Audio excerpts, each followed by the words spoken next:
as nossas reflexões.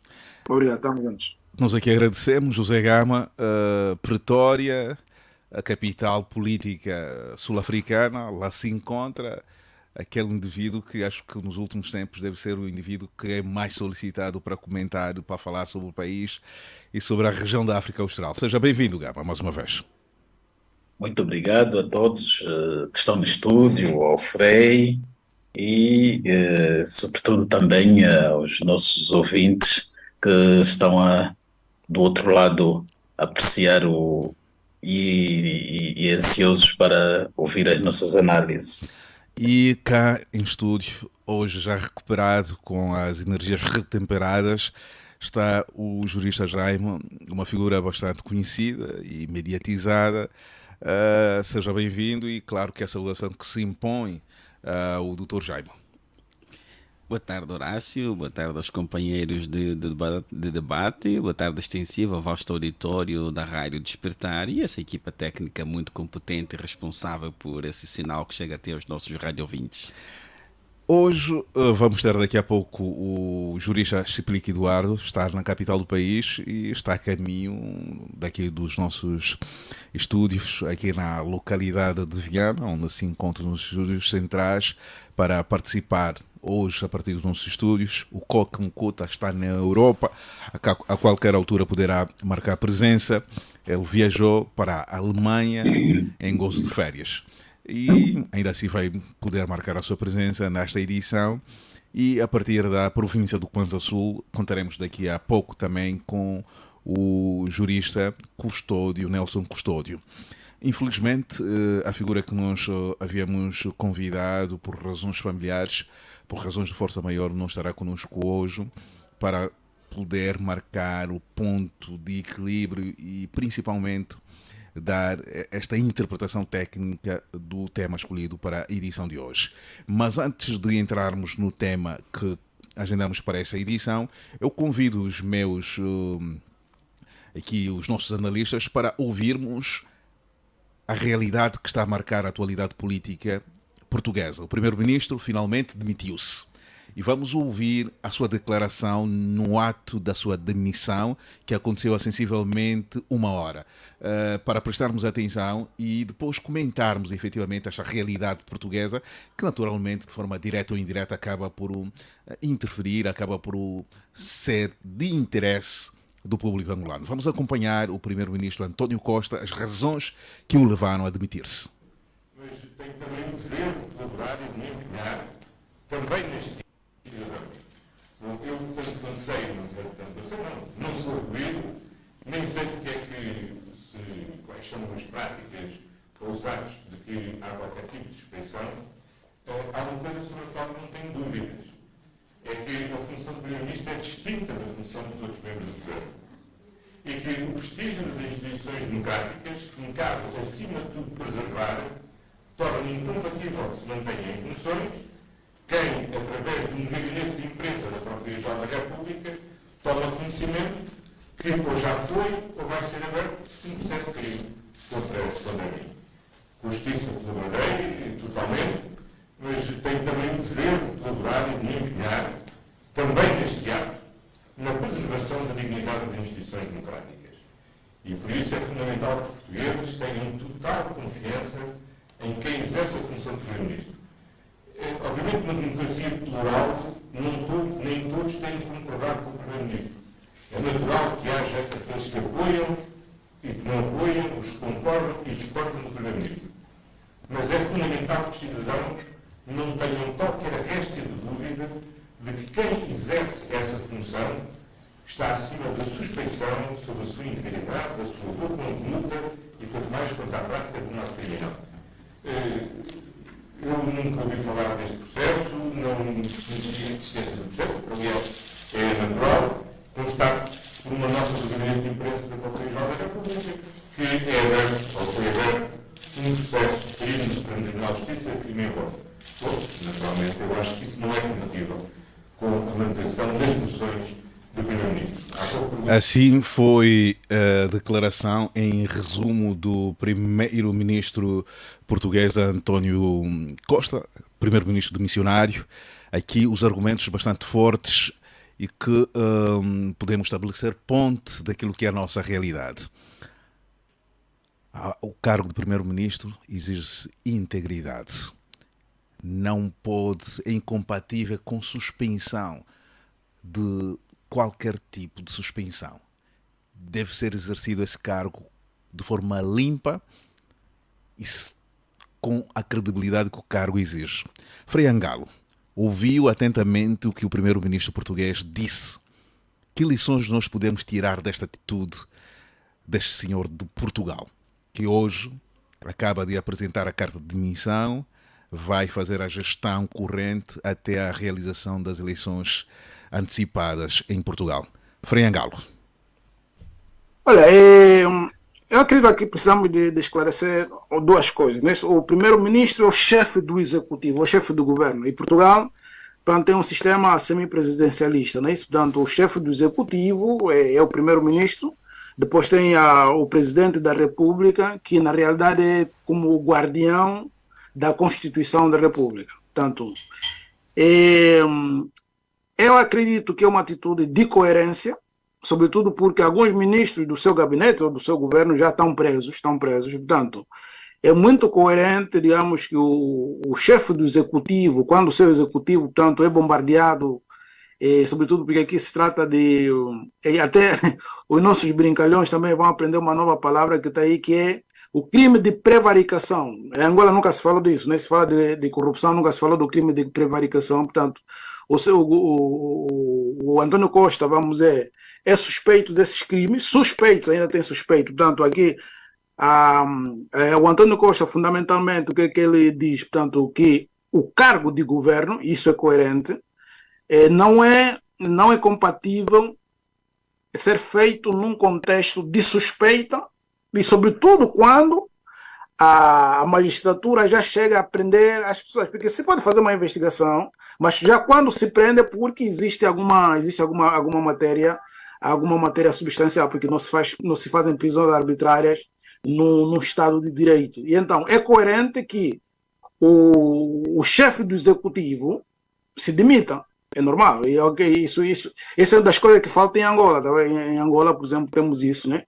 Que se acusa de corrupção gabinetes do presidente, ministros, e o filme continua igual. Por isso o país também não vai bem, tá? Exatamente isto. Muito obrigado. Muito obrigado, Frei. José Gama, o primeiro-ministro de Portugal, apresentou a demissão e os argumentos de razão para a nossa realidade africana são argumentos bastante simples e que poderiam sustentá-lo ainda no cargo, mas ele preferiu apresentar a demissão. Qual é a análise que faz desta atitude do primeiro-ministro demissionário de Portugal? Primeiro que António Costa procurou salvar a dignidade da função e do cargo de primeiro-ministro, porque se não o fizesse, seria o cargo a estar a ser frequentemente citado e aquilo provocaria uma certa descredibilização das instituições. Então, ele, no interesse da salvaguarda dos interesses maiores do país e da imagem também das instituições, preferiu apresentar a sua demissão ao Presidente da República e, como ele disse, vai aguardar, pode ser que o Presidente vai dizer que vai recuar ou aconselhar o mesmo a recuar. Com isso, o que é que ele faz? Ele mostra... O Presidente já aceitou. Exato. Ele mostra que está à disposição das autoridades, que não teme nada, e ele aqui faz até uma observação que ele diz que, obviamente, apresentei a minha demissão. O que é que isso quer dizer?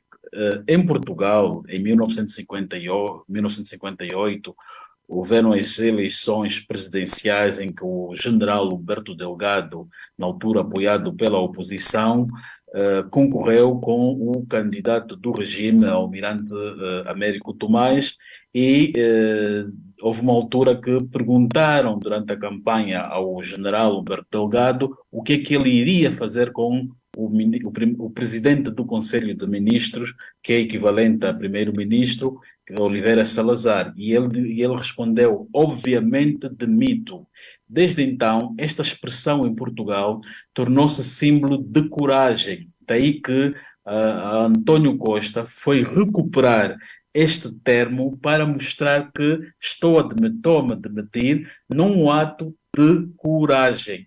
E agora, fazendo um paralelismo para Angola, é uma lição que serve para nós, porque nós, em Angola, preferimos, muitas das vezes, arrastar o nome das instituições conosco, nome da presidência, dos tribunais, e colocando sempre o nosso interesse pessoal à frente. E António Costa dá aqui um exemplo que pode ser seguido pelos dirigentes de Angola, para que tenham noção que sempre que estão numa situação em que as instituições estão a ser fragilizadas ou tendem a estar num quadro de fragilidade, o melhor é salvá-las no interesse do coletivo e não no interesse do pessoal, como tem acontecido frequentemente na nossa realidade angolana.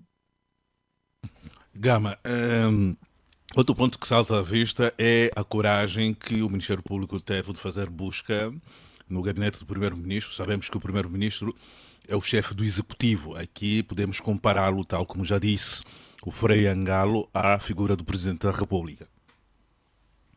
Pois, Portugal mostrou mais uma vez que há separação de poderes e o próprio Ministério Público teve cautela de deixar o Primeiro-Ministro para o Tribunal Superior, e o Primeiro-Ministro também colaborou colocando o seu lugar à disposição para estar à disposição de um Tribunal Superior que o vai investigar. Foi uma operação, ou melhor, uma mega operação que envolveu muitos magistrados, muitos membros da Polícia Judiciária. Portanto, é o normal numa democracia e, sobretudo, num Estado de Direito e democrático. Obrigado, José Gama, e passo a palavra ao jurista Jaime. Portugal, mais uma vez, a dar uma lição de democracia e, sobretudo, da separação de poderes. Aqui o Ministério Público, de forma corajosa, foi efetuar buscas e apreensões no gabinete do Primeiro-Ministro. Eu acho que não há nada de corajoso nisso. É apenas uma instituição agir em conformidade. Repare que o Primeiro-Ministro diz que está a ser indiciado de crime de prevaricação. Prevaricação porque, diante de todos os fatos que já foram publicitados pela imprensa portuguesa, com mais ou menos elementos de prova, o Primeiro-Ministro tinha a obrigação política de demitir, e sobretudo o ministro Galamba. Não o fez a quando da demissão forçada da antiga dirigente da TAP, cuja justificação para forçar a sua demissão foi a perda de confiança política, como se gerir a TAP fosse também um cargo de confiança política. Depois um conjunto de escândalos envolvendo decisões em torno da privatização da EFASEC, a privatização da TAP com perdas potenciais para o governo português. Depois surge esse escândalo de corrupção em sede de concessão de direitos mineiros em 2 localidades em Portugal. Então o primeiro-ministro tinha a obrigação de demitir os seus colaboradores. Não tendo agido em conformidade com seus poderes para salvaguardar as instituições republicanas do Estado português, ele próprio foi indiciado também, não indiciado, suspeita-se aqui de ter incorrido no crime de prevaricação, porque o Ministério Público entende que, em função da publicidade que se deu aos atos, ele tenha tomado conhecimento do que estava a acontecer e tinha a responsabilidade tinha a responsabilidade política de os exonerar. Tendo perdido a confiança política aí do presidente português, notamos que nos últimos tempos o professor Marcelo, que era aquele elemento de equilíbrio para a manutenção do governo em Portugal, já havia demonstrado que tinha retirado confiança política ao presidente, ao primeiro-ministro português, melhor. Então, o melhor a ser feito nestas circunstâncias é apresentar efetivamente a demissão ao chefe de Estado português, que prontamente aceitou. Alguma lição podemos tirar desta atitude do primeiro-ministro e do Ministério Público? É sempre um aprendizado. Nós temos que aprender com os melhores exemplos, mas também temos que ter capacidade de dizer que a democracia é um estágio, aliás, é um regime que tem que ver com o estágio de evolução das próprias sociedades. E essas eleições antecipadas podem ser uma oportunidade para a exceção de um partido que vai dando sinais e vai conquistando a confiança dos portugueses, que é o Chega, um partido de direita radical, extrema direita. O Chega não chega ao poder agora. Não chega ao poder agora. As últimas... Horácio, permita uma coisa, pedir aí o Jaime. O Jaime fez, digamos, ajudou. Como há um termo novo e acredito que é importante que se conheça. O Jaime definiu, passou por cima, que é o crime de prevaricação, não é isso? É isso, para ele fazer uma síntese para o nosso povo. Uma espécie de cumplicidade, crime de cumplicidade, será? Ou de negação? Em termos mais simples, o que é que isso significa? Acho que... O Jaime definiu bem, então eu queria interromper para que o Jaime, especificamente desse ao nosso público, o que é que significava isso? Sim. A prevaricação, em termos simples, é quando um agente público, magistrado, Ministério Público ou do juiz deixa de praticar um ato do seu próprio ofício com a intenção de beneficiar alguém ou prejudicar. Podemos colocar aqui também aquilo que está a acontecer no Tribunal Supremo? Podemos fazer uma comparação? Não, vamos dizer que é um crime de omissão do dever. Mas, Frei, aqui o Chiplica, vou saudar o Chiplica, está aqui no estúdio pela primeira vez. Chiplica, seja bem-vindo e uma saudação especial a quem nos acompanha em casa, está aqui no estúdio depois de estar a ser também um viajante, um indivíduo que estava na Tanzânia, agora está aqui em Luanda e não sei quando é que vai a Benguela. Então seja bem-vindo aqui aos nossos estúdios. Como é que recebeu essa notícia do primeiro-ministro português que colocou o seu lugar à disposição? Com agrado. Bom dia, boa tarde aos ouvintes e aos companheiros presentes. É uma honra estar aqui ao lado do Jaime e os mais velhos lá em cima. Dizer que com agrado, mas como diz o Dr. Jaime, já haviam sequências de atos que culminariam mesmo com esta situação. Ou o Presidente da República, Marcelo, foi também cúmplice nas respectivas aspas. O momento que devia, digamos, aplicar a bomba não o fez e arrastaram-se os problemas. Portanto, chegou um momento em que era irrealizável de continuar a exercer a atividade. Repare que ir ao gabinete do primeiro-ministro fazer as buscas significa, tecnicamente falando, que há indícios, e esses indícios são fortes, de que o primeiro-ministro tenha praticado ou participado. Eu aqui, de uma forma propositada, estou a fazer aqui uma comparação com aquilo que está a acontecer no Tribunal Supremo. O presidente não quer... São fortes indícios. Não, já houve uma tentativa de busca. Houve tentativa de busca ao gabinete do presidente do Tribunal Supremo. Exatamente. E ele mantém-se intacto e com a confiança do chefe de Estado e não só, e dos seus pares. Acho que... Sim, aqui estamos a falar de duas situações diferentes. Não, eu estou a dizer, aqui a questão, os pontos que posso aqui identificar como semelhantes, estou a dizer busca, suspensão. E aqui uma suspensão é direta ao presidente. Exatamente. E relativamente ao primeiro-ministro português é aos seus auxiliares. Como dizem lá no bairro, isto é Angola. Suspeita-se que haja da parte dele. Não, doutor Jaime, a expressão é que isto é Angola. Portanto, nós somos soberanos e agimos de conformidade com os nossos ideais. A suspensão... Porque se formos então para... Se isso for regra, qualquer servidor público suspeito de qualquer situação Não sei se Explica, estaríamos... acompanhou o... Não, mas, Sim. Horácio, aqui é uma coisa, existe um conjunto de fatores que nós temos que ter em conta, não é isso? Que, por exemplo, em Portugal, como no resto da Europa, não é isso? Sim. Existe uma imprensa livre, portanto, existem, portanto, jornalistas independentes que fazem investigação, que trazem matéria ao público. E o Jaime, quando falava, portanto, fez recordar que isso não é, quer dizer, não está acontecendo essa semana, portanto, houve já as questões da TAG, o governo já teve vários problemas. TAP. A TAP. TAG é aqui em Angola. Da TAP, obrigado. Já teve vários problemas, inclusive na gestão do coisa, na gestão da Covid, houve situações. E então, digamos, como existe também uma magistratura independente, ok? Eventualmente já começaram a investigação muito antes, com todo o segredo necessário, e atualmente tem matéria suficiente que é para fazer as buscas, as buscas no final são simbólicas, essas buscas que vão fazer são simbólicas, porque efetivamente já tem matéria suficiente. Nada obsta pensar que, por exemplo, dou outro exemplo aqui da Itália, que houve uma altura em que a própria magistratura tinha infiltração mafiosa e também procurava criar problemas para o governo, mas com interesses obscuros.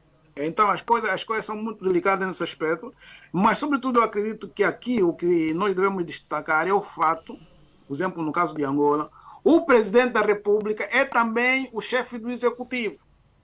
E esse detalhe aqui em Angola muitas vezes se esquece. Quer dizer, quando o executivo comete erros, se tenta ilibar o chefe do executivo.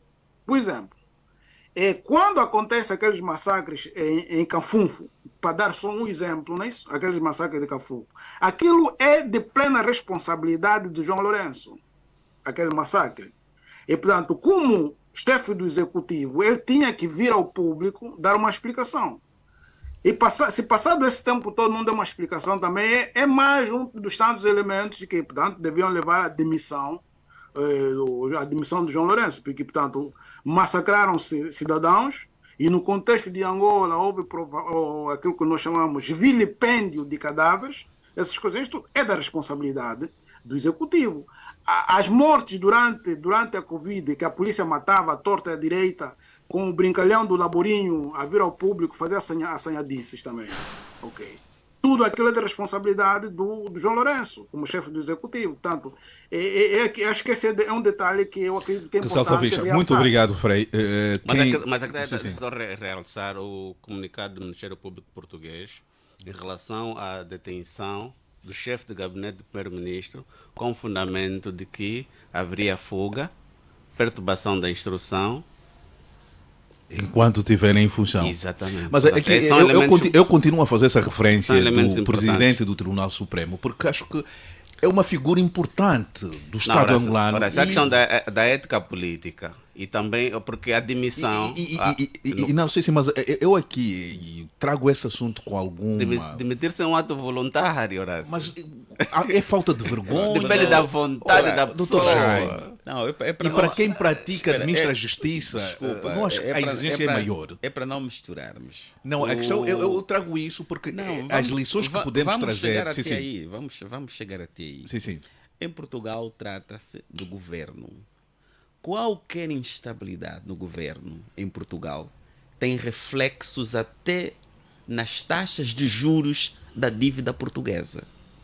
Os mercados enervam-se, pode haver prejuízos para as empresas cotadas em bolsa, prejuízos para as finanças públicas portuguesas, porque os mercados retiram confiança ao governo português e as taxas de juros sobem imediatamente. Quer dizer, há um conjunto de reflexos fora da política que podem prejudicar o Estado português. Jaime, muito Mas obrigado. voltando para Angola, sim.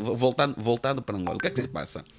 Depois da produção do relatório de inquérito, que depois houve aquele vazamento, tomamos conhecimento, não se sabe o que está a fazer a PGR e porque nessa fase o assunto está sob proteção do segredo de justiça. O facto, mas aqui a questão é da interferência. O facto deles estarem em função pode, de forma direta ou indireta, interferir no processo de investigação.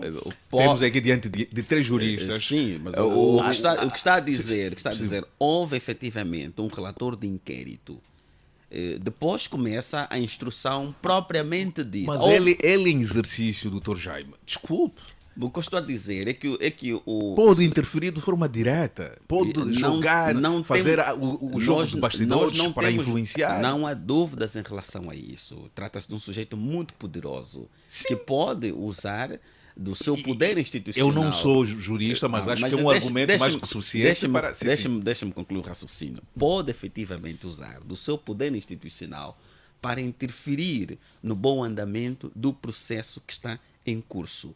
Mas também, ele, ao antecipar a sua demissão, com a alegação de que pretende colocar-se à disposição da justiça, não pretende usar o seu cargo para interferir. O seu cargo pode efetivamente molestar algumas testemunhas, declarantes e pessoas com efetivo posicionamento concreto na descoberta da verdade material. Ele podia fazer isso voluntariamente, mas não existe nenhuma obrigação. Agora, se o Ministério Público tivesse solicitado ao Conselho Superior da Magistratura Judicial o seu afastamento... Mas aqui já houve um posicionamento... Não, mas o Ministério Público não fez. Não, mas dos seus pares já houve um posicionamento em que lhe foi, em algum momento, retirado a confiança. Mas após as declarações do Presidente da República, parece que foi uma medida interna no sentido de salvaguardar a imagem da instituição. Mas aquilo não foi... Mas o Presidente da República não é chefe de nenhum juiz. É preciso esclarecer isso. Ele não é chefe de... Com base na lei, mas na prática não, doutor Jaime. O doutor Chiplica já disse que isso é Angola, então estando em Angola sabemos como é que as coisas funcionam. Da minha parte seria muito irresponsável ter que subscrever isto. O Gama disse, se me permitem, há uma coisa que o Gama disse, que eu acredito que é importante recordarmos, que é a questão da coerência. Tipo, também aquilo que está a dizer o Jaime, né? A decisão do Costa é uma, digamos... de certa forma, a decisão pessoal, ele podia continuar lá, tá vendo? Mas, no interesse, eventualmente, vamos ver a parte positiva. Vamos supor que ele efetivamente é inocente, mas como a bomba caiu sobre o seu executivo, não é isso? No interesse nacional, para salvaguardar também, vamos dizer, a imagem do país, depois daquilo que o Jaime está a dizer, é super importante que é super importante ter em conta que nos países organizados, tipo os países europeus, ou nem todos os países europeus, onde os sistemas são encadeados, quando num determinado setor se abre uma crise, todos os outros seguem. Os impactos econômicos são tremendos, tá? Imediatamente, não passa um dia. Muito obrigado.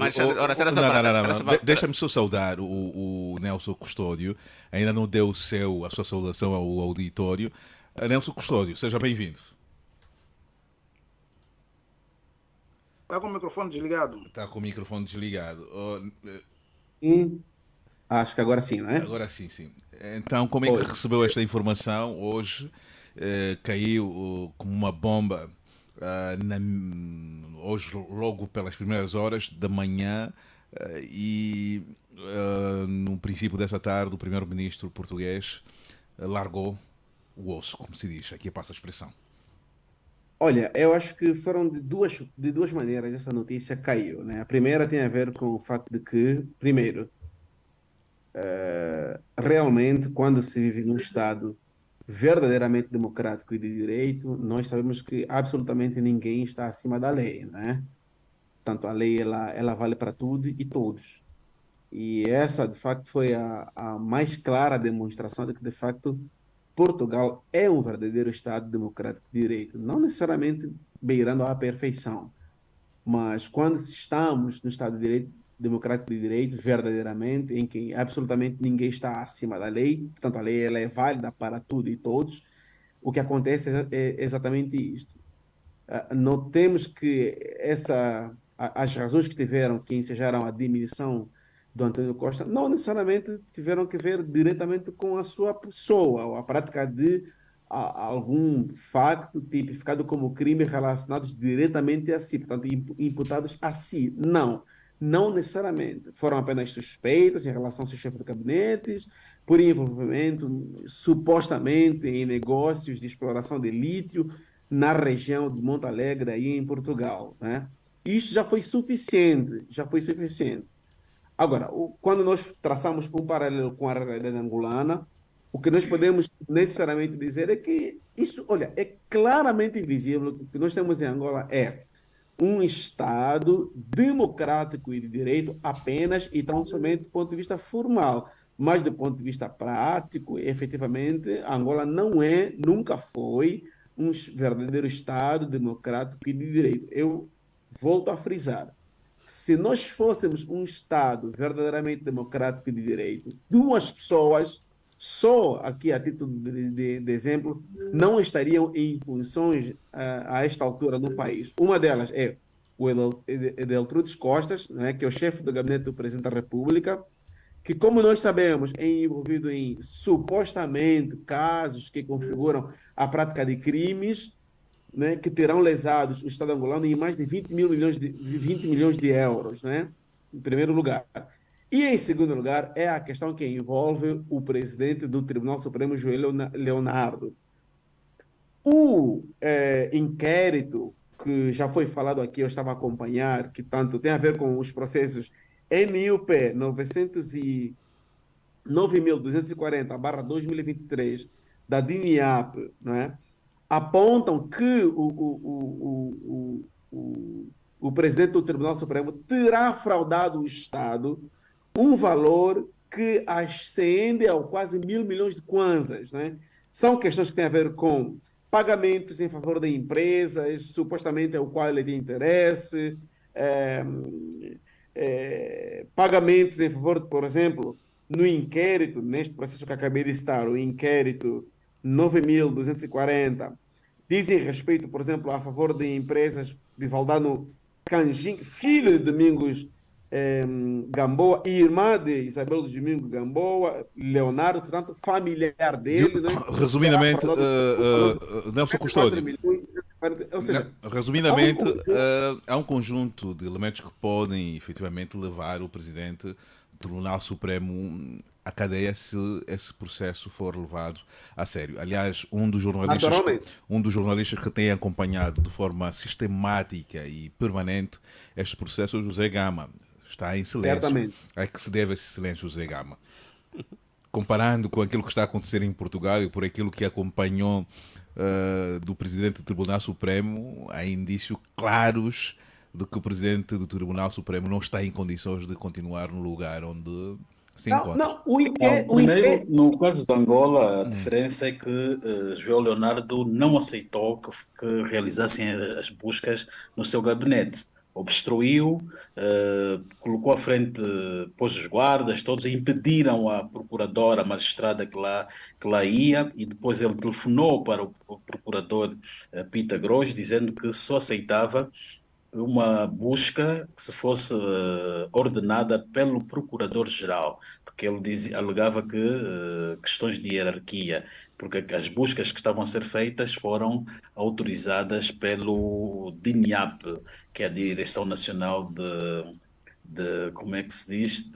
Investigação e Ação Penal. De Investigação e Ação Penal. A única diferença foi esta, e o Joel disse que impediu, fez limpeza no seu gabinete, tirou tudo que lá estava, de computadores, tudo, colocou novos computadores e depois, dias depois ou uma semana depois, chamou a PGR para lá irem fazer as buscas. Mas é a única diferença. Aqui temos juristas. Quando se procede dessa forma, não estará a obstruir o processo de investigação? Não seria elementos suficientes para se prender o presidente do Tribunal Supremo? Certamente. Olha, o artigo 348 do Código Penal é muito claro, né? Quando trata no capítulo 3 em relação aos crimes que têm que ver contra a realização da justiça. Um deles é o que vem prescrito no artigo 348 do Código Penal, relacionado mesmo à denegação da justiça. O outro é o que já foi dito pelo Dr. Jaime, que tem a ver com a prevaricação, artigo 349 do Código Penal. Dr. Nelson, não estará a contradizer-se quando há pouco disse que Angola não é um Estado democrático de direito? Se não é, fazendo fé nas suas palavras, como é que as instituições iam funcionar? Obviamente que não. Obviamente que não. Não é um Estado Agora, democrático do ponto de sim, disse vista... há pouco tempo que não é. Se não é, Não então é as mesmo. instituições não funcionam. Então, a Não lei tem serve como para funcionar. quê? Desta forma, podíamos rasgar a própria Constituição, o próprio Código Penal, devia ser rasgado. Não, A chegarmos a essa conclusão, a mas lei aqui- só mas serve aqui- para quem rouba a galinha. Não, mas aqui fica muito bem anotada a observação do Dr. Chiplica. É de facto um Estado democrático de direito com as suas imperfeições. Não se pode negar isto. Exatamente. Tem algumas situações. Não, aqui As instituições- eu não quero fazer a advocacia do que Sim, mas o jurista Nelson a Custódio comparação que disse. estamos a fazer é Portugal é diferente de Angola. É Ponto, diferente. Ponto final. As que- instituições funcionam E aqui em funcionam Angola não mesmo. funcionam. O Ministério Público é espécie de um departamento ministerial com funções específicas. Portanto, a própria lei já determina as atribuições do Ministério Público e da Procuradoria-Geral da República. Doutor Agora, Jaime, o exercício dessa atividade, o exercício cabal das atribuições e das competências, depende de como os Estados estão organizados. Portanto, se tivermos um Estado fragilizado, obviamente que as instituições também não vão funcionar. Eu posso, para quem nos acompanha Mas- em casa, para nós que não somos. Agora, que somos um Estado democrático de direito, somos. Não somos. Somos ou não? Somos. Agora, é o Não, Estado que nós não, queremos, que é o atenção. Estado que é o Nós temos- Estado que deve ser, não é o Estado Não, que deve nós- ser. Não, nós temos que ser. Agora, temos instituições fortes que cumprem os objetivos da construção do Estado angolano. Temos? A resposta é não. Então, Por que que não temos? estamos a desviar daquilo que eu sinto. Não, estamos a enquadrar o problema. Vou colocar um ponto, porque esta aqui não é é Angola, o Horácio. não é o Mas, mote da Horácio, nossa isto é conversa. Angola, Vamos entrar Não, naquilo mas, que Horácio, efetivamente. há um é- ponto que impõe Sim, sim. esclarecimento. O juiz Joel Leonardo esteve bem ao negar aquela diligência porque ele goza de foro especial. Na dimensão dele, só o Procurador-Geral da República tem competência para dirigir aquela. Para Mas a conduzir Procuradora aquela não sabia diligência. disso. Mas a questão não A era, Procuradora não sabia doutor, disso. Mas a questão não era negar, era que o ato fosse praticado, depois requerer a nulidade do ato. Não, por que ele vai, Porque- por que ele vai permitir a sequência de uma diligência que a partida é ilegal? É melhor não perder tempo. Não perder tempo. Não, Meus. não. Com todo o respeito, doutor Jaime, eu não concordo. O que o doutor está a dizer, isso equivale ao que está prescrito no artigo 354 do Código Penal, que tem que ver com a obstrução de justiça. Não é Não nada importa. disso, doutor. Se o ato a ser praticado, seja legal ou ilegal ou não, ele deve ser praticado. Doutor, E ele, depois, ele na decidiu fase não própria, compactuar com a ilegalidade naquele momento, por Pois, incompetência mas se ele é do o alvo da magistrado que investigação, estava doutor a Jaime. conduzir a diligência. Mas Não, se mas fosse se um ele é o alvo cidadão da- qualquer ter esse procedimento, não seria suspeito de resistência. Daqui a pouco também vamos pedir que o DNIAP Exatamente. chegue ao Palácio do Presidente da República, vai lá fazer diligências. Não. Só Mas o tem que ser Procurador-Geral feito, da doutor. República. Doutor Jaime, vamos colocar aqui, vamos baixar para o nosso nível. Sabemos que o cidadão também goza de algumas prerrogativas, Certo? sobretudo essa questão de busca e apreensões. Sim. Se o cidadão, os serviços de investigação forem à casa de um cidadão e os serviços de investigação não cumprem com as normas jurídicas, o cidadão pode registrar, para não entre na minha casa porque você não está Eu fecho a porta. Vão romper a porta, vão te levar. Não, eu fecho a porta. Oh, dia Deus. seguinte vai ser condenado Não, por mas resistência ou desobediência, Não, doutor. desobediência. Garanto. Eu fecho a A porta. obediência é legítima. Só se obedece Não, ordens legítimas. não. Os Você outros sabe estão que- na cadeia, foram condenados a 2 anos de cadeia por resistência também. Mas vamos Exatamente. naquilo que é a essência do nosso tema. Nós estamos hoje, fomos desafiados a fazer uma abordagem de um tema económico. Mas fomos desafiados por quem, então? Desafiados. As ordens superiores? Ou como é que é? As ordens. Frei, é uma equipa à parte. Não. Houve anuência dos demais. Houve anuência dos demais. Mas Comunicar, Horácio, comunicar. Tem que comunicar. Não, mas esse tema Fomos foi para. desafiados. Não, mas A esse presumir que é uma forma de falar, é uma há uma agenda é uma da forma. comissão política. Não tem nada a ver. Quando digo fomos desafiados, é que é um tema que mexe com as nossas vidas. O dinheiro. O dinheiro. E principalmente aqui a desvalorização acentuada do Kwanza. Num período de pouco menos de um ano, o Kwanza teve uma desvalorização de quase 100%. Hoje a nota de $100 está a ser comercializado no mercado informal a 110, 120 mil kwanzas. Há sensivelmente 6 meses a nota de 100 dólares estava. Mas desculpa, o que é que está 110 e o que é que está 120 mil entre o dólar e o euro? Vão variando. A referência ao mercado oficial, Horácio, não ao mercado informal. Mas sabemos que o que dita as regras é o mercado informal. É $1, €1, não é o 100. A referência é isso. Mas se tivermos que A nossa olhar. prática de informação às vezes não é muito correta. Mas $1, qual é o nosso referencial, Chipelique? É o mercado informal, é o Mártires ou o BNA? Porque na prática o que interfere diretamente na economia é o Mártires. Porque o dinheiro do BNA está no BNA, não está na economia. Hoje o Chipelique, se quiser viajar, o banco não vai lhe dar dinheiro, vai ter que ir para o Mártires. Não, o banco dá dinheiro, Horácio. Dificilmente. E se tiveres que ver o que inflacionou. Eu acredito, Chipilica, aqui é uma coisa, vamos dizer que se você vai ao banco vender os teus euros, o banco vai comprar. Aí perdes. Não, mas o que é que. E se você for ao banco com teus kwanzas comprar euros, o banco não vai dar nada. Isso já está há anos assim. Mas eu vou fazer uma pergunta bastante simples É melhor a todos. Estava a colocar o tema. Sim. Eu estava a fazer um enquadramento Sim. em que vivemos numa fase em que o Kwanza está numa decadência acentuada. O registro da perca de valor do Kwanza está acima de 80%. Praticamente hoje é uma moeda difícil de ser encontrada para aquelas pessoas que querem fazer transações para o exterior, para aqueles que pretendem viajar, e para um país como é o nosso, que vive a 70%, 80% das importações, as dificuldades são maiores, e ao que tudo indica, desde que despoletou essa crise da moeda nacional em junho deste ano, as medidas que têm sido encontradas para travar a queda acentuada do Kwanza não estão a surtir. Eu começo pelo Gama, José Gama. O que é que está a acontecer com o Kwanza, com a moeda nacional, para esta desvalorização acentuada e com implicações na economia das empresas e das famílias?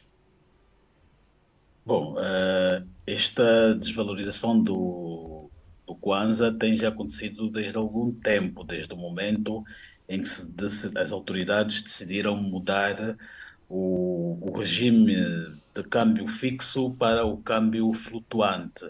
E, portanto, é isso, como se esteve a dizer há pouco tempo, nós estamos agora num momento em que é o próprio mercado livre a influenciar e a determinar o rumo das taxas e das taxas do mercado. E com isso, o que é que está a acontecer? O Kwanza torna-se uma moeda enfraquecida. Quem tem dívidas em dólares, elas ficam mais caras. Com isso, vamos ter o poder de compra também do angolano vai reduzir, e com isso vamos estar num quadro acompanhados de inflação. E com a inflação, logicamente, os preços dos produtos vão ter que subir, e por conseguinte a vida do angolano vai se tornar mais cara, né? Mais complicada. Depois nós estamos num cenário em que não há aumento de salários já há algum tempo, embora que se falou de um reajuste na ordem de 5%, mas mesmo assim os sindicatos têm alertado que isto é muito pouco. Portanto, José Gama, no fundo, José Gama, é reflexo das políticas falhadas, provavelmente, do governo. José Gama, para a comunidade angolana que vive na África do Sul, como é que sente essa desvalorização acentuada do Kwanza? Pelas conversas que vai mantendo, aquelas pessoas que a sua sobrevivência ali depende muito daquilo que é feito no país, como é que estão a encarar isso? Como é que estão a conseguir contornar naturalmente as dificuldades que estão a ser criadas por essa desvalorização da moeda nacional? Bom, neste caso, para nós que estamos aqui fora, nós enfrentamos dois elementos que sofrem a influência do mercado angolano. O primeiro são os próprios angolanos, que dependem das kwanzas de Angola, que usam cartões de Angola. Quer dizer, se o kwanza se desvalorizar, eles também vão sofrer consequências porque este cartão que têm vai perder também uma certa importância e desvalorização. Se antigamente pagavam um preço nos custos da escola e dos hospitais, então agora vão passar a pagar mais. Então, estes tendem a sofrer mesmo as consequências. Agora, tem um outro elemento que é a comunidade empresarial estrangeira.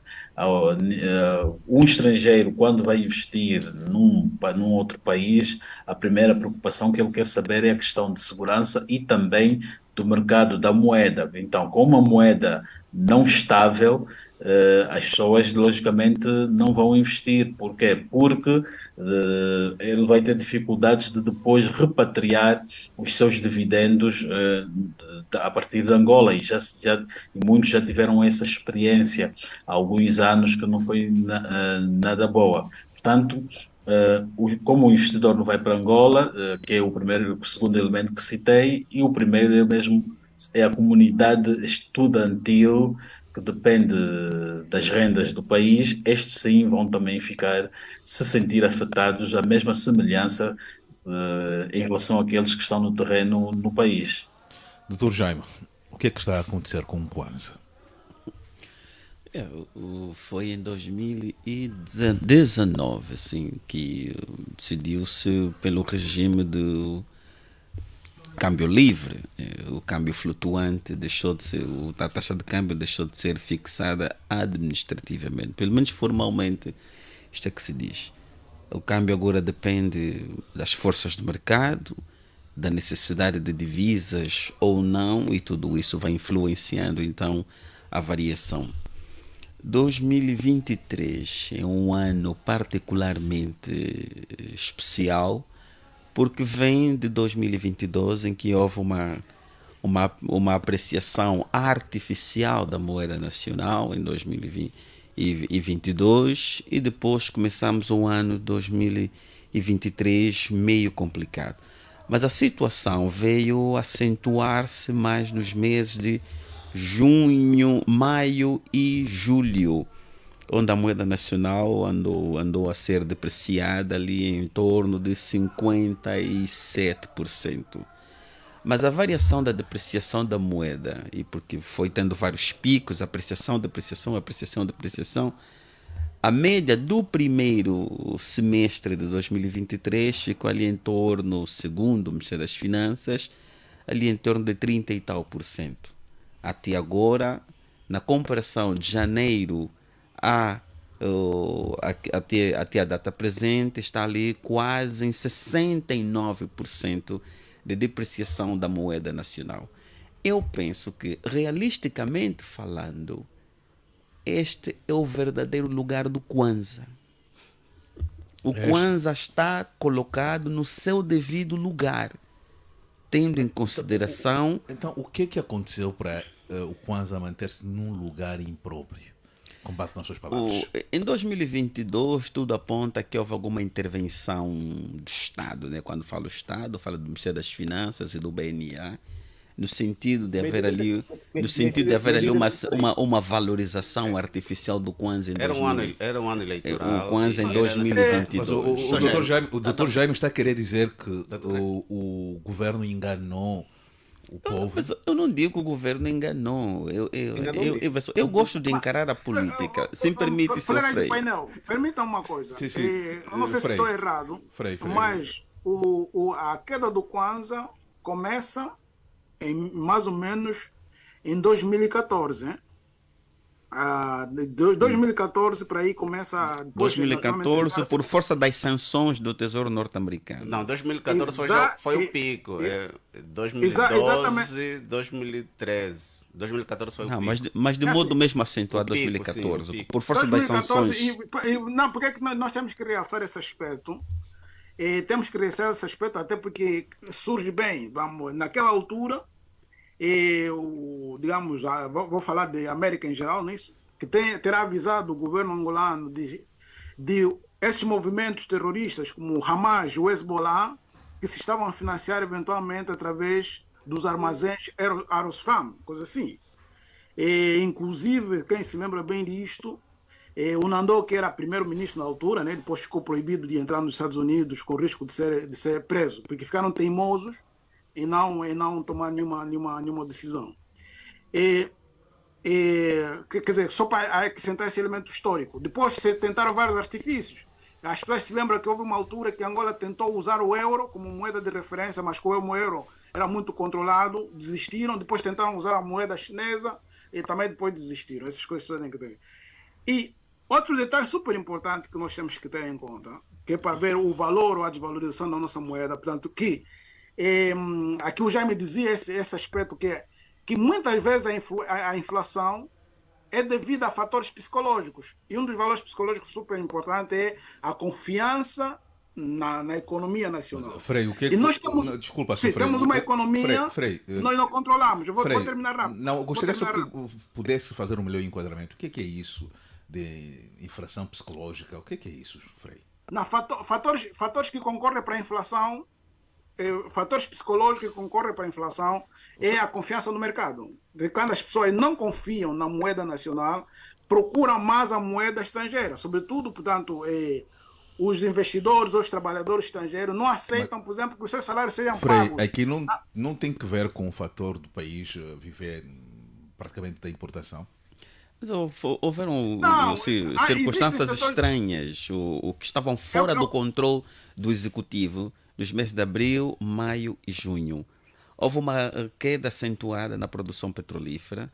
As paragens que estavam programadas para aquele Permita-me só período. terminar uma coisa antiga, depois sim. você falar da coisa mais recente. Pode ser? Assim, Sim. rápido. Esteja à vontade, Frei. Nós temos determinados setores do mercado nosso que não são controlados por ninguém.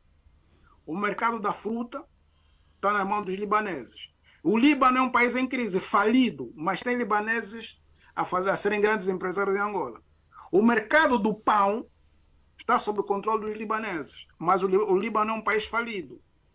Okay? E assim podíamos fazer uma cadeia de vários elementos de base de onde deve estar sempre a economia do país, que não é controlada por ninguém, mas é controlada por uma grande máfia, uma máfia subterrânea. Mas o Estado não tem a noção que, eventualmente, esse controle que esse país tem sobre determinados setores da nossa economia é perigoso para a nossa própria soberania, Frei? Tem consciência, mas em Angola não existe corrupção, não existe delinquência sem o aval de alguém ligado ao MPLA. Não existe.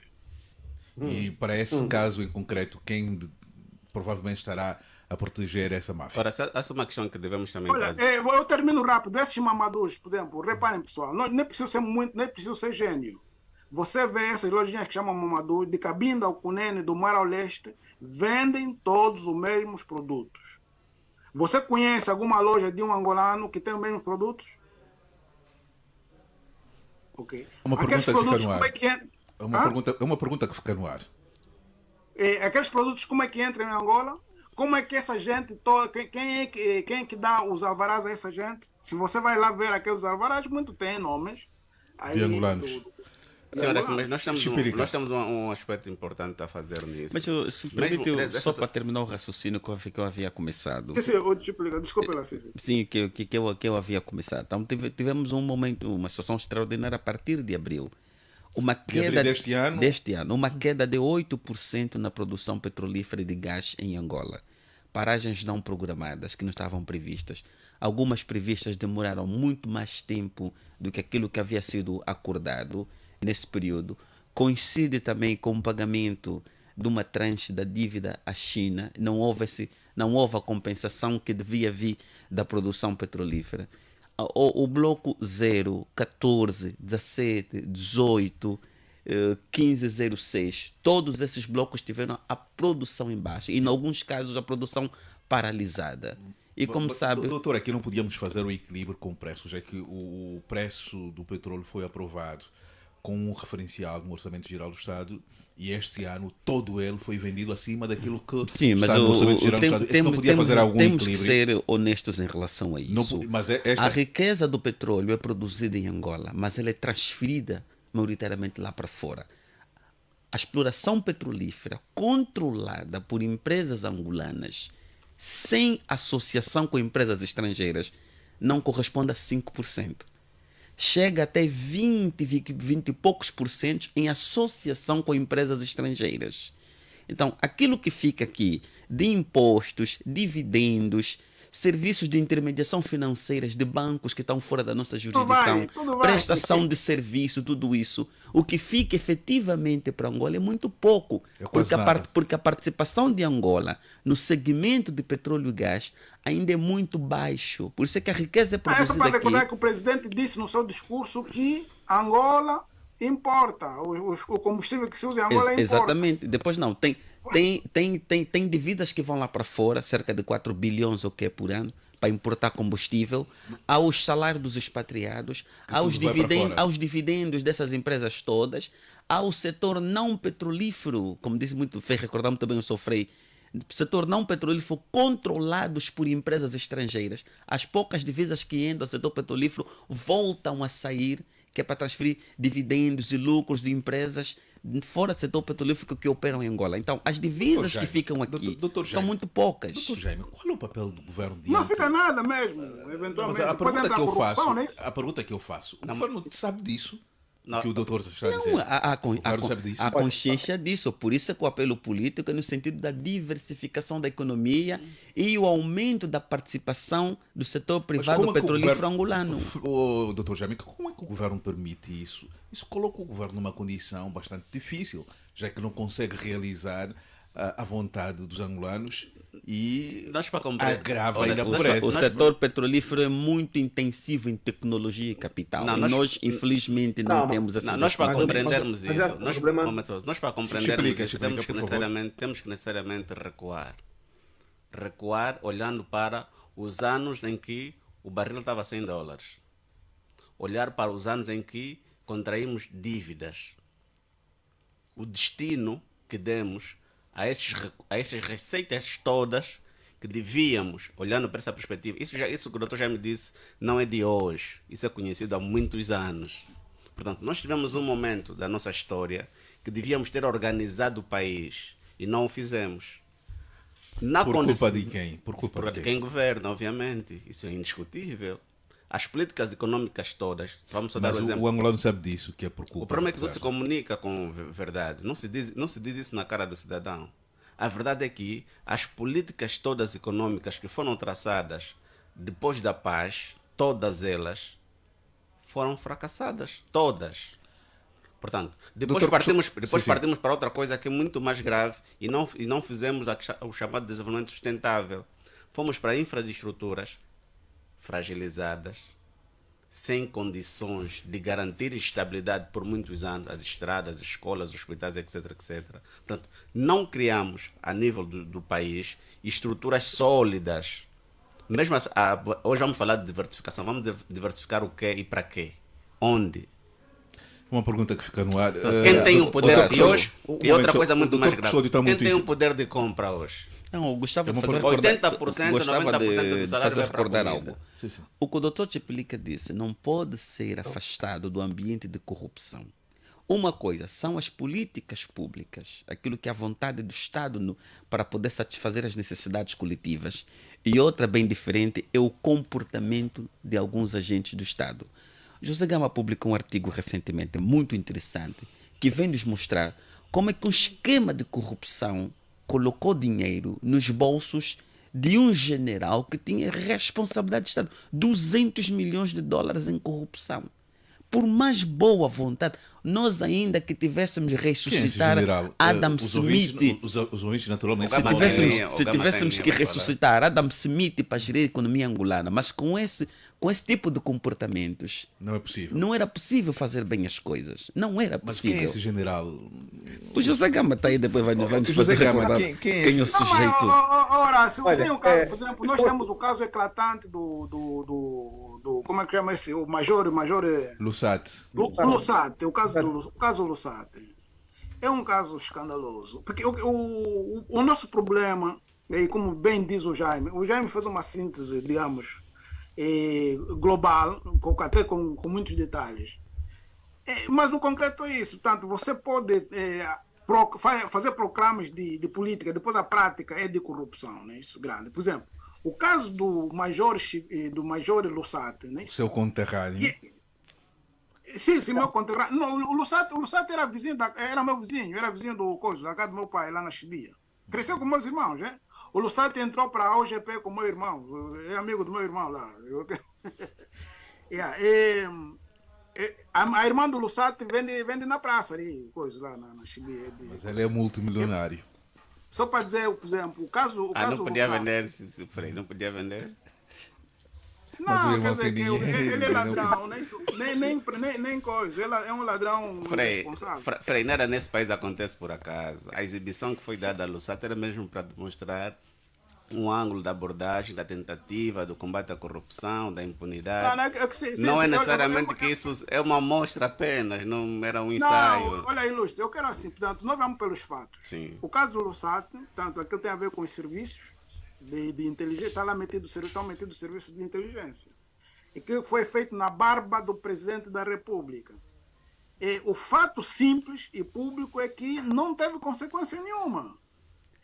Um major não é. O major tem os seus chefes hierárquicos superiores, tem os seus superiores. Não vamos desviar da nossa conversa, depois vamos um dia falar do Lusato. Nelson Custódio está muito calado. Será que tem aí muitos dólares acumulados na província do Kwanza Sul? Como é que está a circular o dólar? Para quem dera, para que nós tivéssemos, pá. Uma das medidas com certeza que nós tomaríamos seria acabar com a poeira aqui na nossa cidade. Íamos discutir onde é que tirou, né?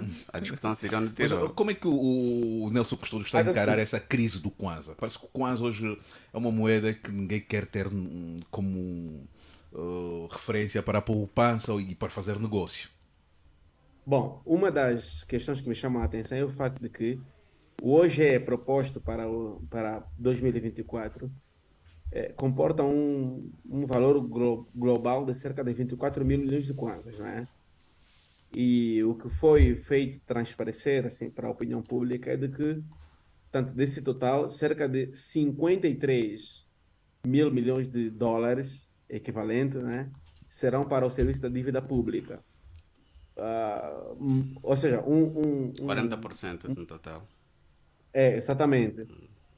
E isso é grave, né? Porque, portanto, rondam a cerca de 85% do PIB apresentado, né? O que é grave demais. Porque, assim, e a pergunta que eu me faço é a seguinte: como é que um país consegue sobreviver com cerca de 53% 53 mil milhões de dólares só para pagar, tanto para pagar para o dívidas. serviço, Mas né, para o serviço da dívida. aqui existem obrigações. Não pagando também tem consequências. Horácio, há uma coisa que temos que precisar. Horácio, Despesa financeira relativa à dívida. Isso são 59%. certamente, eu sei. Mas, doutor Custódio, o Estado é que lapero. Tem que cumprir as obrigações. Tá bom, doutor Jaime, não estamos a dizer que não tem que pagar a dívida. Sobretudo Estamos a dizer o as seguinte, dívidas. estamos a dizer o seguinte, doutor Jaime, sobretudo nós que vivemos nas províncias, né? Em que medida é que todas as dívidas que o Estado faz em nosso nome para nós pagarmos, ela necessariamente beneficia ou não beneficia a nós? Um dia vamos debater sobre a questão da dívida. Horácio, Portanto, o serviço da dívida pública absorve cerca de mais de 50% do orçamento geral do Estado. 59, para ser mais A questão que se preciso. coloca aqui é justamente essa, né? Outra coisa. Mas essa dívida é anterior. Hã? Essa dívida é anterior, de alguns anos. Mas eu não quero que o centro da nossa conversa Mas ela é seja transportada para a dívida. Mas, Doutor Custódio. Horácio, há temas que são levantados que São carecem de conexas, explicação. são conexas. Sim. Nós temos que perceber que o peso da dívida pública está sendo influenciado pela desvalorização da nossa moeda, está sendo influenciado pela subida das taxas de juros das dívidas angolanas no mercado internacional. Mas aqui quem deveria se comunicar é o governo, o Ministério das porque Finanças não está conseguindo explicar. mais de Doutor Jaime. 70% das Doutor nossas Jaime. dívidas em divisa Doutor Jaime. foram contratadas em taxas de juros Doutor Jaime, variáveis. Doutor Jaime, está a prestar Mas, alguma doutor assessoria ao Jaime, Ministério doutor das Finanças? Não, é por- Doutor Jaime, só um minuto, Eu sou um cidadão mais ou menos informado. Mas o Ministério das Finanças não doutor Jaime, consegue doutor Jaime, explicar. é assim. Sim, Doutor Jaime, pode por favor. concluir. 90%, olha, se 90% das exportações de Angola giram em torno do petróleo, e nós sabemos, de acordo com os dados publicados, em relação ao período homólogo do ano passado, Angola deixou de exportar 17 mil milhões de barris em relação ao primeiro trimestre, né? Face ao período homólogo, tanto comparando com o ano passado. Não, 17 mil milhões de barris. Não, 17 Significa milhões. que, doutor, hã? 17 milhões. Sim, 17 milhões de barris 17 milhões de barris de petróleo que não foram importados face ao período homólogo do ano passado. Ou seja, o executivo angolano deixou de encaixar no Orçamento Geral do Estado, né, neste ano, no Tesouro, 7,4 bilhões de kwanzas. Já falamos do período de abril a maio. Houve aquele estrangulamento na produção petrolífera. Mas poderia Ou ser seja, compensada isso por obrigou aquilo que está a ser dito aqui. Não havia como compensar. Não, mas pessoal, doutor, o Estado... caríssimo. A produção petrolífera tem estado em declínio. Enfraquece a moeda de um país. Atenção, por exemplo. O que enfraquece a moeda de um país é a pobreza. Ok? Isso, vamos dizer, não é preciso estudar muita economia. Um país miserável tem a sua moeda fraquíssima. E então, Doutor, por quê? O problema de Angola é exatamente... O que faz a economia e o PIB de um país crescer é a capacidade que o país tem de produzir mais bens e mais serviços. Angola não tem isso. Nós não produzimos bens Nós e aqui, serviços quer dizer, não nenhum. precisamos estar a falar dos bilhões, que depois ninguém sabe isso onde vai parar. Aqui é assim. O MPLA conseguiu fazer um grande milagre, que é empobrecer a população de um país rico. Frei, milagre. Então, com um país Frei, miserável, Frei, com uma população miserável, Frei, você desculpa. não tem economia e a tua moeda não serve para nada. Frei, desculpa. Nós ficamos com isto. Frei, desculpa. Não, discutir. um momento só, doutor Custódio. O Frei disse algo que a mim chamou-me a atenção. Existe milagre de pobreza, Frei? Não existe milagre. Um momento só, Frei. Quer dizer, é mágico, atenção, é preciso ver. Angola, pessoal, vamos ser objetivos. Eu conheço mais ou menos o país, eu nunca fui a Cabinda, mas o resto do país conheço. Portanto, Angola é um país ultra fértil. Quer dizer, você nem precisa fazer esforço para produzir, ok? Eu cresci nos quimbos. O nosso povo é um povo extremamente trabalhador, ok? Mesmo assim, nós temos uma população que morre de fome. Ok? Você tem milagres perversos, isso só o MPLA consegue fazer. Milagre chama-se milagre perverso. Então, quando, por exemplo, eu vou aqui destacar povo que eu conheço assim pessoalmente. Por exemplo, nós temos o povo do Planalto Central, vou destacar isso. O povo do Planalto Central, falo Uambo e Bié, ok? Grandes produtores de cereais, tipo milho e batata. Desce na Huila, você tem uma parte da Huila, o nordeste da Huila, falamos de Caconda, Caluquembe, Chicomba. O Chicomba já foi celeiro nacional. E ainda hoje, eu tenho minha irmã, o negócio de uma das minhas irmãs é vender milho. Ela tem lavras lá em Chicomba. Produz-se muito milho. Mas para você tirar o milho de Chicomba até o Lubango, as estradas são uma desgraça. Ok? Então, nós temos que ver qual é o problema do país. Por que um país rico é pobre? Vamos da minha cidade, vamos para o Mochico e vamos para Cabinda. Mochico produz mel ao ar livre, portanto, de forma natural, suficiente para alimentar Angola. Mochico. Ok? Mochico tem um monte de madeira. Angola, no Mochico, você tem escolas sem carteiras. Ok? Para você, por exemplo, consumir mel, assim, estou a falar do mel no Mochico em grande quantidade, mas em todo o país, mesmo em todo o país se produz muito mel. Mas onde se vai parar? Vai para Cabinda. Cabinda tem petróleo, tem ouro, tem um monte de coisas. Cabinda está miserável. Desde que nós somos pessoas, daí que se explica essa aprendemos questão a dizer que do o petróleo vem milagre. de Cabinda. Cabinda está miserável. Como é que você explica isso? Frei, aqui fica então esse argumento. José Gama, eu queria introduzir aqui um elemento para a nossa reflexão. E sendo um investigador, o governo várias vezes anunciou acabar com a informalidade do negócio da moeda. E o Mártires várias vezes foi notícia e o governo anunciou medidas para que a venda da moeda estrangeira fosse terminada naquela zona de Luanda. Mas parece que o governo fracassou. A pergunta que eu lhe faço, como é que a moeda estrangeira é escassa nos bancos e aparece em grandes quantidades no mercado informal, particularmente no Martres. Bom, nós estamos a vir de um mercado que era totalmente dolarizado, né? A dada altura havia duas moedas a concorrerem e a serem usadas em paralelismo. E até agora o hábito do uso do dólar não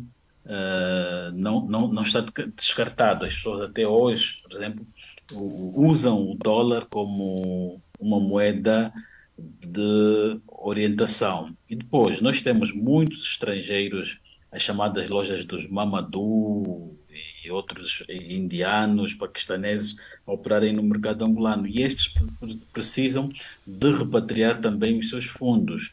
E havendo dificuldades nos bancos, as demoras, ou seja, as burocracias das instituições financeiras, estes são obrigados também a alimentar o mercado cambial, o mercado paralelo.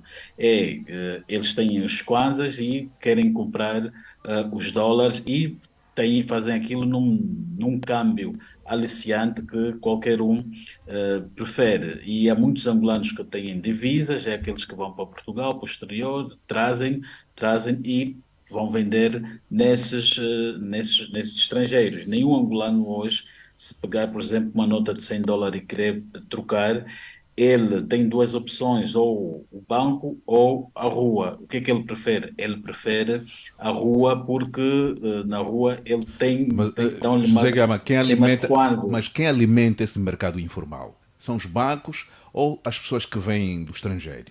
Do Não, estrangeiro? aquilo é um mercado que opera de forma flutuante. Há também operadores bancários que a dada altura operaram. Vimos aqui deu-se o caso aqui do Lusat. O Lusat tinha muito dinheiro cash em mão. Há muitos oficiais, elementos do regime que têm cash guardados em casas, nas fazendas logicamente, a forma dele fazer circular esse dinheiro é no mercado paralelo. Portanto, há muita gente do sistema Haverá uma que máfia, José Gama, haverá uma máfia que controla este mercado, o mercado informal da venda de divisas? não diria necessariamente uma máfia. Se nós olharmos aquilo o que acontece no Martins, aquilo é uma espécie mesmo de um sindicato e não necessariamente uma máfia. E é uma luta pela sobrevivência. Se ele não fazer aquilo, também ele não consegue repatriar os seus rendimentos, não consegue comprar os produtos para fora. Então, a forma para, pelo menos, atenuar esta prática é os bancos serem mais flexíveis. Hoje os bancos têm problemas, por exemplo, de dólares, para fazer uma transferência para fora leva tempo e esses comerciantes querem algo já com prontidão. Aliás, já há alguns anos víamos que havia um negócio entre altos responsáveis do comércio do Ministério do Comércio que também já faziam contrabando destes esquemas de dinheiros, né? Havia um esquema em cooperação com o Banco Nacional. O Banco Nacional facilitava o dinheiro, ou melhor, o repatriamento dos kwanzas, e estes nossos dirigentes por detrás, fora, recebiam as suas comissões, e recebendo as comissões, eles provavelmente traziam depois em cash para Angola. E isso aconteceu no tempo Corrupção, ainda a corrupção, a alta corrupção, a corrupção institucionalizada. O que é que nós temos que nos conscientizar em Angola? A corrupção está institucionalizada. A corrupção nesse momento, por exemplo, em Angola, é um elemento cultural. Por quê? É corrupto desde o pai que coloca o filho na escola e não vai saber do filho depois, no fim, quer pagar o professor. Isso. A mentalidade de corromper em Angola até as crianças já têm. Então, é um elemento cultural. Isso tem impacto na economia. Isso tem impacto na fraqueza da moeda. Quando você não tem um mercado controlado, por exemplo, vejam a dificuldade que se tem em Angola de se ter uma carta de crédito. Okay. uma das maneiras que, portanto, que os outros países, um dos mecanismos, nem tudo é perfeito, um dos mecanismos que os outros países utilizam para tanto controlar os impostos, porque isso é importante, os impostos e todo o resto, é o uso da carta de crédito. Por exemplo, a AGT, vai começar a ser brincadeira, porque não controla nada também. É só falam. Hoje existem mecanismos de pagamento seguros e que garantem, por exemplo, que nenhum cidadão, por exemplo, não pague os impostos e que não haja um circuito escuro nos pagamentos. É o uso da carta de crédito. Você me diz, Frei, em Angola, a facilidade que as pessoas têm de ter uma carta de crédito. Frei, muito obrigado. O Dr. Jaime pedia a palavra. Estávamos a falar de como é que funciona esse mercado informal das divisas. Queria comentar. Há um circuito financeiro paralelo, além do formal. Há muito comércio feito aqui pelas nossas fronteiras e, sobretudo, com o Congo Democrático. A fronteira do Luvo, as fronteiras das Lundas, a fronteira do Mochico. Temos que perceber que toda a mercadoria transportada por angolanos até o Congo Democrático é paga em divisas. Essas divisas retornam ao país e alimentam o mercado informal. Por isso o Estado não tem o controle sequer do volume de moeda estrangeira que circula no mercado informal, porque ele não tem o controle dessa entrada. Cada bidão de gasolina que chega ao Congo Democrático significa dólar para o mercado informal para Angola. Cada quilo de feijão que não é levado por um congolês, mas é levado por um angolano ao Congo Democrático, significa dólares para o mercado informal. E nós estamos a falar de milhões de pessoas que se dedicam a essa atividade comercial a nível... Partindo dessa lógica, teríamos muito dólar no mercado nacional. Isso, espera, é que essa disponibilidade de divisas do mercado informal, mas a disponibilidade de divisas do mercado formal não atende à demanda da necessidade do repatriamento de divisas daqueles operadores estrangeiros que atuam no mercado informal, como aqui foi dito, os mamadus, não atende à necessidade dos empresários formais também. Daí que há uma pressão muito grande sobre os cambiais, que apesar de haver essa disponibilidade informal, ainda não é suficiente que é para manter... Para alimentar o mercado. Para alimentar o mercado. Antes havia efetivamente esse circuito que funcionava dentro da banca comercial e atendia o mercado informal. Felizmente, o Banco Nacional de Angola afinou os mecanismos de supervisão e controle das divisas na banca comercial. A qualidade dos relatórios que são emitidos ao Banco Nacional de Angola efetivamente veio fechar o cerco dessa evasão de divisas que tinha como fonte a banca comercial. Há um maior controle. Quem alimenta os mártires é esse circuito informal da entrada de divisas a partir do Congo Democrático. Explique, Eduardo, é ilícito o negócio das divisas? O que é que diz a lei? Sim, mas antes de responder essa pergunta, o problema é que não é as divisas estarem a circular no território. Elas são fontes de comércio. Eu só tentei explicar como é que se alimenta o mártires. O problema é a produção interna que não temos. Não, espera, eu só estava a explicar como é que se alimenta o mártires. Era só isso. A explicação foi esta. Sim, era só isso. Não, essa é uma fonte. Essa é uma fonte. Aliás, Angola não acha que tem outra fonte que alimenta o mártires? Mas Angola não é o único país onde esse tipo de negócios funcionam. Mas qual outra? Esse negócio qual outra origem? Não existe. Qual outra origem? Onde a economia é desorganizada, essas coisas existem. Exatamente. Né? Onde a economia é desorganizada. Exatamente. Quando, por exemplo, mas é um negócio lícito. Isso não funciona mais. Frei, um momento só. Qual é a ilegalidade? É um negócio lícito. Qual é a ilegalidade? Não, estou a perguntar. O problema é não ter os números que a lei determina. Há um valor exato, concreto que cada um deve ter. Manuseando, em cash. O Estado já anunciou, o Executivo já anunciou várias vezes que queria acabar com o negócio da venda das divisas. Não há eficiência nisso. Mas o maior problema aqui não é necessariamente a circulação das divisas. É o problema da produção nacional, da própria diversificação da economia, do falhaço das políticas públicas. O problema é que a culpa morreu solteira. E isto agora, estamos a falar eu queria que fossem sintéticos, porque estamos a caminhar já para o final. Só para dar um exemplo, o salário hoje praticamente cobre a comida. Pronto, se um funcionário público tiver algum problema de saúde de especialidade, é azar dele. É óbito declarado. Agora, uma pergunta que eu faço a todos: como é que avaliam os passos que têm sido dados pela equipa económica do Executivo, que agora é comandada por Massano, que veio do BNA, que, se tivermos que avaliar pelos resultados, não está a ser capaz O Dr. de Jaime travar disse, nem a que tivesse depreciação? Adam Smith aqui ressuscitado, Não, do mas jeito que o país está, não era possível resolvermos os problemas. essa é a tua resposta. Não é o Massano que vai resolver o problema do Estado. Essa é a tua A resposta. coordenação econômica não resolve. O problema é que não temos infraestruturas suficientes, não temos base, a nossa economia não tem bases. Não, Doutor Jaime, mas para dizer, o Sim, sim. tráfico de moeda é crimes. é crime. Mas, Sim. doutor Jaime, como é que Mas não avalia é tráfico, os isso é passos? comércio, Dr. Jaime. Mas vamos lá, vamos lá. Não está partindo do que o Dr. Jaime disse, trocas comerciais. Não, Não estamos a falar- não, estou-me a referir a essa circulação ilegal de moeda fora dos circuitos financeiros. Sim. Essa entrada de divisas em Angola não é Ok. legal. Frei, como é que avalia os passos que têm sido dados pela equipe económica, agora liderada pelo Massano, que estava no Banco Nacional de Angola? Bom, para mim, pessoal, eu gosto o Massano esteve no BNA, para mim o Massano estava no BNA, continuou no BNA para facilitar a corrupção, né? Para fariseus e marimbondos. Para mim o Massano devia sair do BNA e ser investigado concretamente, porque está num circuito de corrupção também aquele aí. Portanto, não vai fazer nada, um corrupto não faz nada, digamos assim.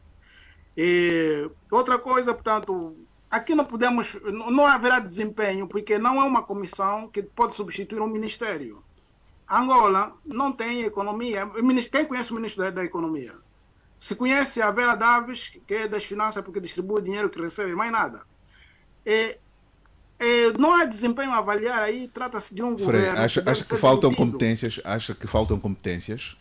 São corruptos, mano, não é competência. Corrupto é competente para ser corrupto. Aqui, a solução para Angola é que o governo de João Lourenço seja demitido ou se demita. De resto, não há aqui muita coisa a avaliar, mano. Não há muito. José Gama, qual é a apreciação que tem daquilo que tem sido a postura da nova da equipe económica, agora comandada por Massano, 4 meses depois de assumir essa responsabilidade? Houve muita expectativa a quando da sua nomeação, e agora? O que é que podemos... Correto. Eu entendo que o país está diante de uma crise econômica, uma crise política. E os países, quando estão diante de uma crise, têm o chamado gabinete de crise. E o que é que esses gabinetes fazem?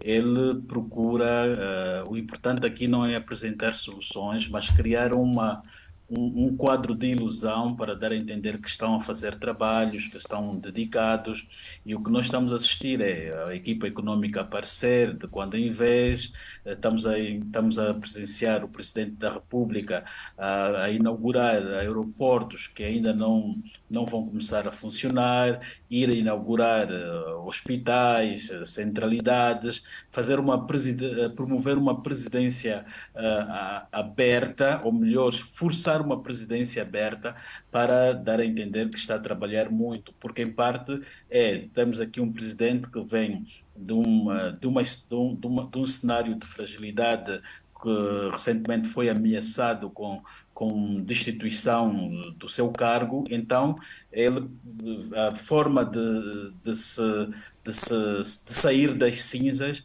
é mostrar ao povo que ele está à altura ainda de governar e de ter a confiança deste povo. Então a forma de fazer é esta resposta que este gabinete de crise, entre aspas, está a Mas dar, criando esta existe esse política gabinete de crise? investimento. Gama, existe esse gabinete de crise?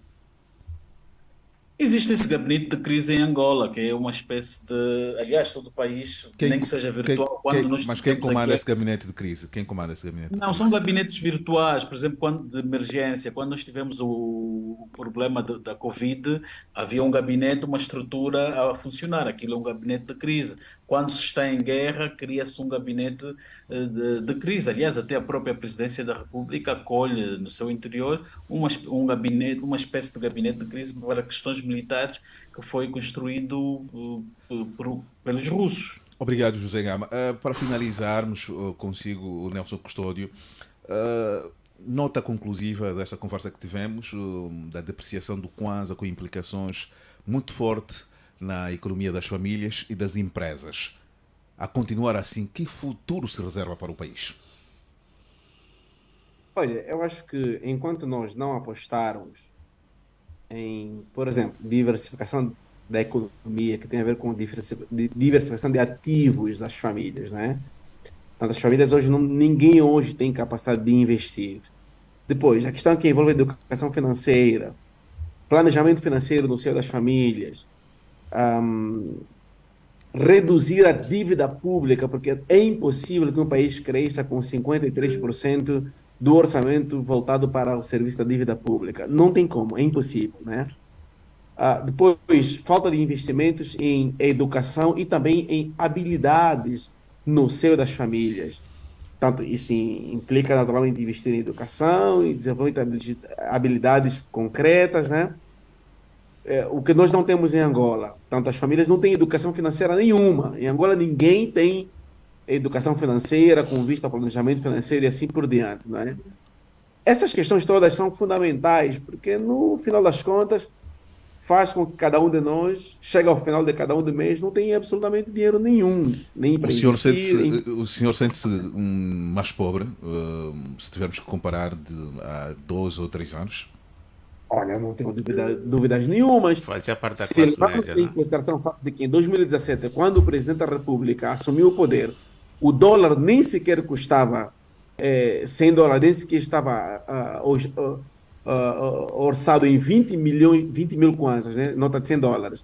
E hoje, a nota de $100 no mercado paralelo, em função do câmbio flutuante, ascende a mais de $100 mil, 100 mil kwanzas. Então, naturalmente, estamos numa situação em que cada um de nós aqui ficou e está, e cada vez mais encontra-se numa possibilidade De numa pobreza. situação Chiplique pobreza. Eduardo. Ou seja, empobrecemos cada vez mais. Mais. Aqui era pra- Ficou para fechar. Muito Aqui era obrigado. para ajudar o Frei que a solução do país é a segunda vinda de Jesus Cristo, não é a admissão do governo. Sabe quando é que Jesus Cristo, quando apanha os delinquentes no coisa. Jesus Cristo, quando apanha os delinquentes no Porque- templo, deu surra. Sim, É por isso não esquecer, eu gosto desse Jesus Cristo que dá surra. porque todas as políticas públicas são Chiplique- fracassadas. Ficou mais- Alguns Jesus Cristo que querem pregar não existe. Jesus Cristo chamava hipócrita, sepulcros caiados, delinquente, a quem E deve dava chamar. chicote, né, Fere? E dava chicote, né? E quando faltou, precisou de chicote, pegou chicote. Não, o Frei falou em solução, eu apresentei uma, né? Que é a a segunda vinda, vinda. a vinda de Jesus. Mas nota conclusiva em 30 segundos, Chiplica. O que devemos ser é realistas com as pessoas. O país não tem rumo. O país não tem rumo. E quanto o Dr. Jaime Custódio falava em investimento, não é possível, porque nem poupança Para se consegue fazer investimento eu preciso o de dinheiro. salário está praticamente na comida, comprometido. Será que E chega muitas também para vezes tem comprar a questão comida? exatamente, nem chega até. Olhando para a saúde, para a educação, para a vida em si. Quer dizer, hoje o sofrimento já não é a carne ou o osso, conforme diziam que nos comeram. Já não sei o que é que falta para nos comer. Portanto, o país não tem rumo. Isso significa que cada um de nós tem que tentar ser responsável naquele pouco recurso que tem. Dr. Jaime, 30 segundos. São muitos caminhos. Eu começava por promover alguma alteração institucional. Tínhamos que repensar a nossa política de industrialização, porque essa que vai vencer em 2025, para mim, ela não vai funcionar, porque ela foi muito mal desenhada. Temos que pensar em industrializar o país. Não há nenhum país que se desenvolveu Mas sem como vai se indústria. industrializar o país sem dinheiro, Frei? Eu chego até aí. Dr. Jaime. Temos que... Então sou eu Jaime. Eu chego até aí. Temos que pensar em industrializar o país. Ter um ministério específico para tratar das questões da indústria. Mas Eu temos. sugeria uma substituição no executivo do titular do cargo das pescas, titular do cargo da agricultura, e separar o comércio e a indústria, trazer alguém que perceba da indústria, que é para estar à frente do Ministério da Indústria. Mas há quem diga que esse governo pode fazer tudo, parece que está amaldiçoado. Não. Às vezes temos que acertar nas pessoas. Às vezes temos que... Porque a perspectiva Há da equipe... 42 anos é errar nas a pessoas. perspectiva da equipe econômica é uma perspectiva muito financeira. Por isso aqui, a pessoa mais famosa na Muito equipe bem, concordo isso com o na Jaime equipe está a dizer econômica isso. é a Não é ministra das economia, aquilo é Finanças. finanças. É a ministra das Finanças. Porque ela tem que fazer tudo para poder remunerar a folha de encargos do Estado. Então, porque os setores que deveriam produzir não estão a funcionar. Agricultura, pescas, indústrias, estes setores se não funcionam. O titular do Poder Executivo tem noção disso? Eu não sei se tem noção disso, mas nós precisamos de pessoas mais pragmáticas. É fazendeiro, deve ter. Pessoas com pouco discurso, com mão na obra. Pessoas que querem resultados e não estejam muito interessadas com discursos muito bonitos. Repara, E quem tem discurso bonito? aquela taxa de câmbio que o Tiplica tem saudade de 2017 era uma taxa de câmbio artificial. Repare que em 2014 nós tínhamos reservas internacionais líquidas acima dos 25 mil milhões de dólares. E em 2017 nós só tínhamos 15, porque nós andamos a dilapidar as reservas que tínhamos com uma... Mas nós, doutor Mas Jaime, não pronto, tem eles, beneficiou um pouco pronto. também, será? Então começa... Doutor Jaime, aqui há uma confissão, doutor Jaime. Eu tenho... doutor Jaime, doutor Jaime. Eu não... Disse que o peixe morre pela boca. Espera, deixa que eu explique isso. Eu quando digo nós angolanos, não significa eu da máquina, eu não pertenço à máquina, claro. Eu não tomo decisões. Mas como digo, nós angolanos fomos capazes de corroer as nossas não diga reservas. nós os angolanos, doutor, seria- Porque se pretendeu manter um Kwanza politicamente estável quando não haviam condições para manter um Kwanza estável. Foi necessário iniciar um processo de desvalorização do Kwanza para evitar uma queda repentina das reservas internacionais líquidas O até doutor está a aqui. dizer que o governo enganou todos nós. Não digo o governo enganou-nos. O presidente João Lourenço foi mais realístico em relação ao verdadeiro valor do Kwanza. Mas ele também manteve o valor do Kwanza de forma virtual no período eleitoral. no ano Olha, passado. vou te fazer uma pergunta. Quem é o sujeito com juízo na cabeça que em ano eleitoral quer ficar de costas viradas com o povo? Doutor Jaime, me responda, por favor. Não há nenhum político que faz isso. Então, vamos ficar por aqui. José Gama, muito obrigado. E essa vossa disponibilidade, sobretudo, terminarmos da forma como terminarmos. Público, então.